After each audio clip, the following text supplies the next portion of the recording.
Assalamualaikum warahmatullahi wabarakatuh, and a very good afternoon.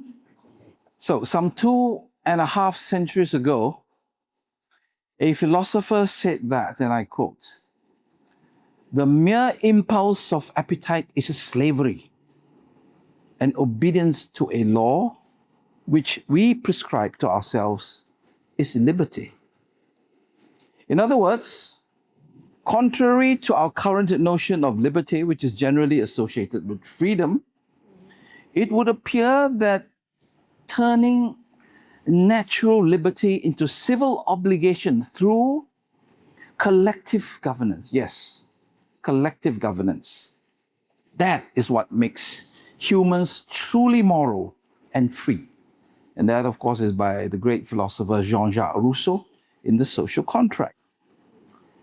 Nevertheless, as we look now in the landscape of technological governance today, we have witnessed that such noble assumptions run contrary to business ambitions, rapid technological development, and even the human factor of curiosity. The default argument in the current debate continues to be as follows.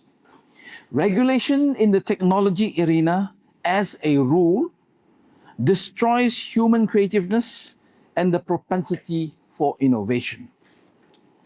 Let the market regulate itself, because the invisible hand, or the so-called spontaneous order, will come to pass eventually to make things right.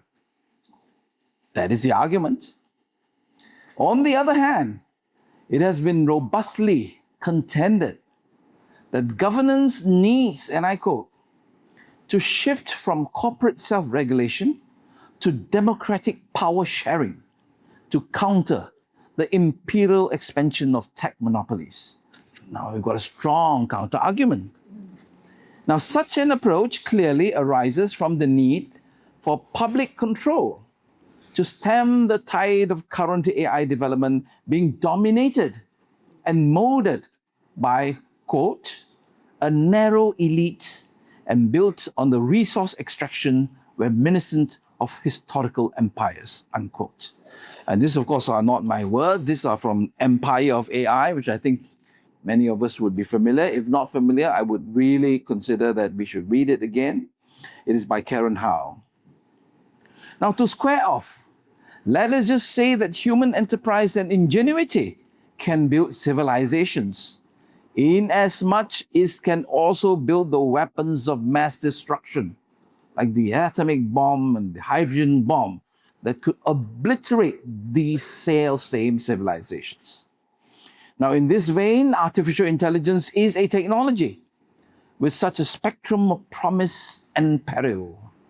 While there is the advancement of drug discovery and miracle, for instance, those so-called cures, in the case of medicine, there is also the specter, and let's not forget, of job being displaced, techno-fascism, and irresponsibility in the face of harms introduced by technologies.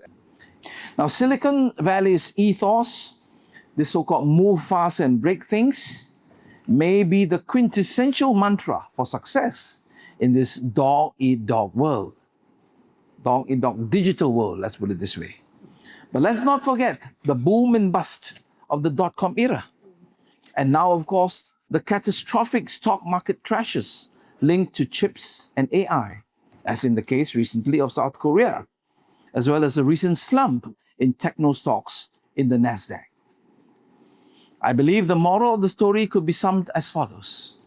Less hype and more substance, less exuberance and more accountability, less promise and more delivery.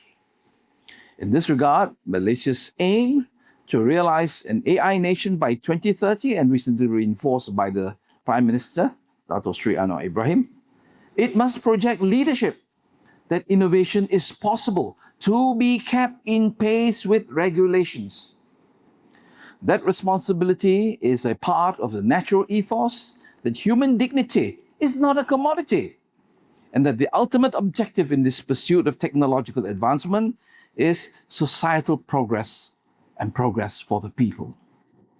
can this ever be achieved without socio-technical governance? With the advent of social media, the technology moguls reign supreme, offering a platform that ostensibly, or claims to be, that it grants crucial public space for society to freely and seamlessly express themselves, communicate with friends and loved ones, or engage in e-commerce. That's fine. However, this gradual intertwining of digital physical spaces have resulted in societal maladies such as harmful content, scams, dopamine addiction, so on and so forth. When the genie is out of the bottle, introducing regulations may be akin to closing the stable door after the horse has already bolted.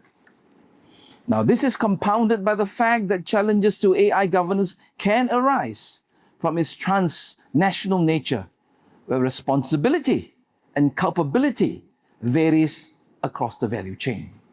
A conundrum made worse if businesses and models are hosted out of local jurisdiction.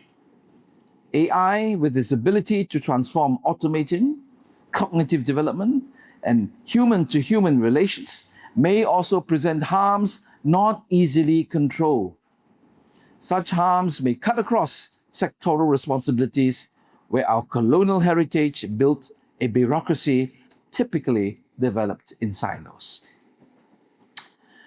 Hence, a whole-of-government approach is the best step forward to strengthen responsibility and accountability. That is so necessary for the vitality of an AI nation. Ladies and gentlemen, friends and colleagues, to these ends, the Centre for Responsible Technology, supported by MCMC, is pleased to convene this roundtable to learn from the best practices of governance.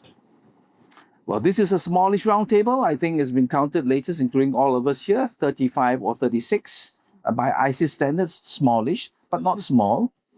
But, and I'd like to emphasize here, considering the specific focus of our discussion this afternoon, to me, this in fact is an ideal number. So don't hold back, be as candid as we should be in our observations. Chatham House rules apply, so there's no need to worry about anybody reporting back. I welcome your energy to realize the means of governance of technology, which is no exaggeration to say, may well consider civilizational change. Once again, we wish to convey our gratitude to MCMC for Nenning, for the trust in the Institute to drive discussions on responsible technology forward. I believe we also have our participants here online, so we wish to welcome you as well. Thank you very much, and we appreciate your participation. Yes. So we also wish to express our sincere appreciation to the newly minted AI Malaysia Berhad for the partnership in this consultation. And of course, the Malaysia Centre4IR hosted by MyDIGITAL Corporation for the support. So on that note, I wish everyone lively discussions ahead and a wonderful roundtable. Thank you very much. Terima kasih.